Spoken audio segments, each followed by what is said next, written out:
Hey T, did Pine Barrens really even exist? Welcome back to Fog Entertainment Troops. We are looking at the voted best Sopranos episode ever. IMDb, there's a video coming soon about that, or it might already be uploaded depending when this gets uploaded. But yeah, IMDb, this is the highest rated episode, 9.7. But we are looking at Pine Barrens, of course, episode 11 of season 3, and we are looking at who was most at fault for the events that unfolded in Pine Barrens. We've got four options. For me, why we've got four options, right? Polly, him and Chris were there in the room. They've got to be there.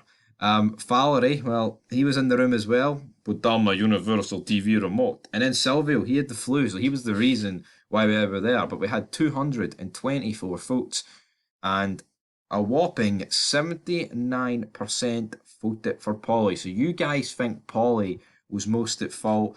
I guess he was the one that kept making KGB jokes and all that malarkey. I mean, it was insane. He was making every sort of joke under the sun, wasn't he? Paulie, man, he was not resting until something was sorted. And I tell you what got sorted was him and Christopher nearly into a fucking body bag. I tell you, from the hands of the big Russian. But luckily, thankfully for them, that's not what happened. And 2-on-1 managed to get the upper hand. But for me, I think Paulie was most at fault. He was cheeky. Valerie, all he did was make a simple request of put down my universal remote, and Polly was acting fucking Polly big balls. Like, I don't really like Polly as a character. Well, I mean, as a character, he's funny, but he's very selfish, and he's fucking he'll betray you without like ratting. He will betray a lot of people in the show without actually ratting, of course. But for me, the guy absolutely sucks, man. What was he playing at, man? What was Big Polly playing at? I'm not too sure. But here, I mean, this whole situation could have been avoided. And the fact he tried to pass the buck with Christopher just makes him even fucking worse. Honestly, like the guy, damn it, man. I'm surprised there wasn't more than 79%. Now, we've got 11%. We've got Christopher. Well, again, could Christopher maybe have tried to split up the fight? I mean, I guess the initial fight is actually between Polly and Valerie. So if you look at it from that point of view, like Christopher could he have attempted to do something pretty hard to split them both up. I mean, was the only option to kill this guy. But I'm not going to put too much blame on Christopher, even though you guys have put 11% of the blame on him. Like realistically, what can he do? Once Polly and Valerie are swinging at each other, not much can be done.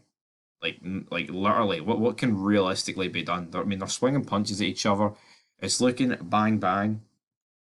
Good night at this point, and murders are coming. There's murders flying left, right, and centre here.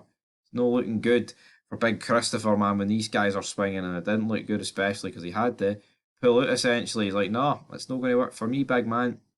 We're not allowed to do it. We're not allowed to fight. You gotta fight for your right to party. You absolutely do. But like I said, they both killed him. Then in third place we get Silvio with 7% of the blame. We're kind of going down the Polly route of blaming it on Silvio because he had the flu.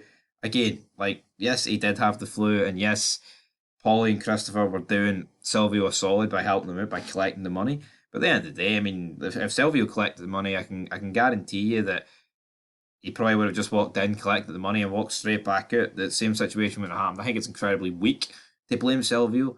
Like, yes, he had the flu. I mean, it's not like he got shot and he was in a coma.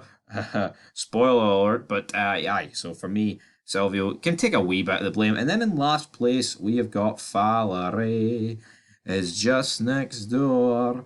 And he gets a whopping 4% of the vote. So he's the guy you guys think is least like a murderer, is least likely here at fault.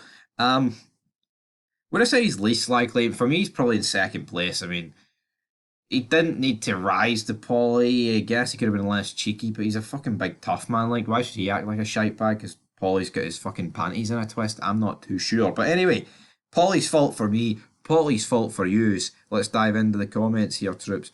So we've got two comments. James Toner says, let's see here. Valerie should have given Polly and Christopher the money without any bother, and Polly shouldn't have broken Valerie's universal remote. But from a comedic point of view, it was funny seeing Americans, Italian American in their case, and Russians insulting each other. The two superpowers. I think there's some Americans and Russians who still don't like America, democracy, Russia, communism. Valerie clearly doesn't like Americans, and Polly clearly doesn't like Russians. Oh, and a history lesson for Polly. Valerie didn't kill 16 Czechoslovakians.